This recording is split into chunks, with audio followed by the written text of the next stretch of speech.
Hello, my name is Eva Darkus, and I will be speaking to you today about the Inland Regional Center. What is Inland Regional Center, also known as IRC? It is a private nonprofit community agency that was created in 1972. It provides case management, advocacy, and support services for over 60,000 individuals with disabilities in Riverside and San Bernardino County. There are 21 regional centers in California. The one in San Bernardino is the largest. Prior to IRC's founding, people with developmental disabilities were institutionalized, and medical professionals would encourage families to put their children in isolated state facilities. Inland Regional Center ensures that those living with disabilities receive resources that help promote empowerment, inclusivity, and daily living skills so that they can live with independence. So the services that are provided by IRC, they coordinate with individuals and their families for lifelong assistance for those with qualifying conditions. There's early intervention when they have pediatric therapy, occupational therapy, speech therapy, developmental monitoring for infants and toddlers under 3. They offer behavior and clinical support like ABA services, adaptive skills training.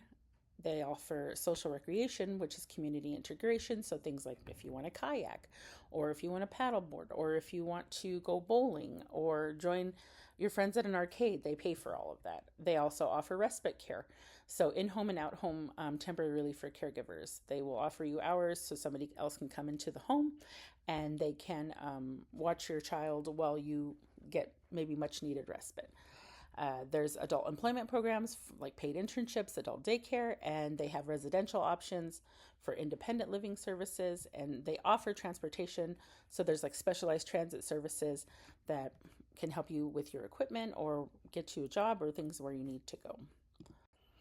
The history of Inland Regional Center is that the IRC started as a grassroots movement in the 1960s and the 1970s. Parents and community wanted educational rights and civil protections for their individuals with disabilities. The Lanternman Developmental Disability Service Act was proposed by Frank D. Lanternman, and it states that individuals with developmental disabilities and their families have an explicit legal right to the services and supports necessary to live integrated, independent, and self-directed lives. In 2022, they celebrated 50 years of service. Here's a flyer that shows that IRC holds informational workshop for families so they can know their rights, and this is a picture of Frank D. Lanternman. So the mission and goal of IRC. First off, we start with the 3 points of the Lanternman Act. The Lanternman Act, because this is the cornerstone that holds IRC together to help families. 1, it guarantees individuals with developmental disabilities the right to services and support. The entitlement services mandates that the state of California accept financial and responsibility for individuals qualifying for developmental disabilities. They do this in the least restrictive environment, assuring that services must be delivered in a natural, integrated community. Individual choice, and number 3, individual choice and rights guarantees full civil rights, including person-centered planning, where individuals participate in determining where they live and work. IRC's mission is to empower individuals and families by providing equitable access, culturally responsive supports, and strong community partnerships. The goal is so that individuals have the resources and opportunities to achieve independence and integrate into community life. Next, we have the funding. So where does IRC get most of their funding from? Inland Regional Center is a private nonprofit 501c3 corporation. It operates under the contract with the California Department of Developmental Services. A majority of the funding comes from the California General Fund and federal Medicaid wavering matching funds, state grants, language access, and culture competency funds. And most of the services offered by IRC are usually no cost to the families. When services aren't covered, individuals go through their insurance, or IRC helps find resources to navigate financial hardship. Some of the no-cost services to the families are like the intake, the assessment, the case management, and the coordination of services. So the eligibility and intake requirements, it's pretty specific. You have to fall under this legally defined population to get IRC services. And they have to be set up against the assessment of whether or not they fit in the criteria for the Lanternman Act.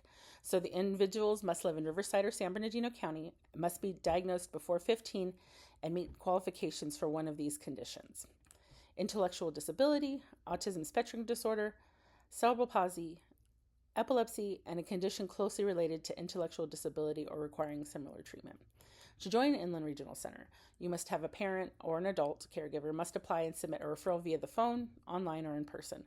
Social assessment must be made where the child and family meet with the intake coordinator. Medical assessment, like a psychological assessment, must be made. And then there's eligibility determination. And then the service coordinator is assigned to the individual to make an individual program plan, or also known as an IPP, that outlines the person-centered goals. Here's the Inland Regional Center. They are open Monday to Friday, 8 to 5. They do have an after-hours emergency line. This is the facility, the front, and then they have a little fountain in the back. And this is located right in San Bernardino. Here's some of the flyers and the informational material. They hold numerous events. They have classes and trainings for families and individuals in different cities in multiple languages. So they will come out to you. A lot of the intake, they have like field visits where they go to the home, or you can go to their buildings. There are other locations where they will hold training. They hold social events and things that are like person-centered thinking, very inclusive, and a lot of wellness and mindfulness. So the job opportunities at IRC, one of the main jobs is the Consumer Services Coordinator, also known as the CSC. They are responsible for helping create the individual program plan for the individual. They advocate for them. They are the main liaison between the family and the service system. They must have a bachelor's degree, but they are currently having some positions that require masters. They need to be in a related field of sociology, psychology, human services, and the like. They must have a driver's license, and because they make field visits to the home and to the facilities. The pay range can be $26 to $41 an hour, and which is about $54,000 to $85,000 annually. So there was a 2015 terrorist attack that had happened at the San Bernardino facility. This is just an off fact that Saeed Rizwan Farouk and his wife went to a holiday party, and they came back armored up, and they had semi-automatic rifles, and they killed 14 people. They injured about 22 others. They had been inspired by their terrorist groups and had gone radical online. There was a high-speed chase that ended in Redlands, and both of them were killed at the scene. IRC has made security enhancements, and they have resumed their services, obviously, in the last 10 years. San Bernardino County had, to honor those who had passed, they made something called the Curtain of Courage. And if you can see down here at the bottom, it has a bunch of alcoves. And the alcoves, there's 14 of them, that is dedicated to each individual, and the families can go there to, think on them and remember them. So, in conclusion, I would absolutely recommend Inland Regional Center to the families with children with developmental disabilities. First off, these services are mandated by law. This is their right to receive these services. Second, it's incredibly hard to find resources for medical supplies, school resources, community events for this often marginalized group. IRC helps these individuals through all stages of their development. Early intervention and getting access to therapies is crucial, and after the age of 22, individuals are done with school and most services and other departments stop. There are no other resources like IRC that are lifelong resources. Once the consumers stop being children, they tend to be forgotten about. So it's important to have this agency that continues to support them and their needs, as their needs are lifelong. So if you know anybody that needs these services, definitely connect them to it. That is my presentation on the Inland Regional Center, and thank you for listening.